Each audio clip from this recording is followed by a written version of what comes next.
Malaki na ang kamatis. Laki na siya. Ito na fertilizer ko. Egg lang nilagay kong fertilizer.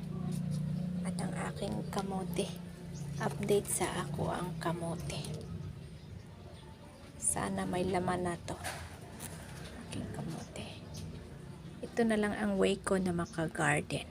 Kasi mainit masyado. Tinaniman ko ng kangkong. Kasi lagi kaming kangkong. Sile. Sana lumaki pa ito at mamunga. Marami pa itong sile. Ayan o. Ito marami pa itong sile. Kung ano-ano mga nilagay kong pang fertilizer. Para naman ay tumaba sila.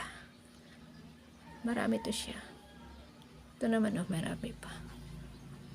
Sana makarecover ang aking mga tanim.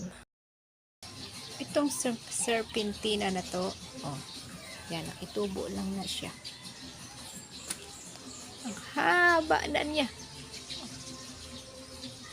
Hindi ko nang pinakialaman. Marami kasi itong mga health benefits sa katawan. Sa mga alam kung paano ito gamitin. Very helpful ito. Nakisingit lang siya dito. Oo. Herbal to, herbal. Hinayaan ko lang siya. Baka one day kailangan natin ng serpentina. Ang tangkad na niya, oh. Ang tangkad. Marami dito sa paligid tumutubo. Hinayaan ko lang. Kasi herbal yan eh. Maraming mga gamit. Ito, nakisingit lang to siya sa isang pot. Biglang tumubo. Ang nangyari? O sige, mabuhay ka hanggang gusto mo.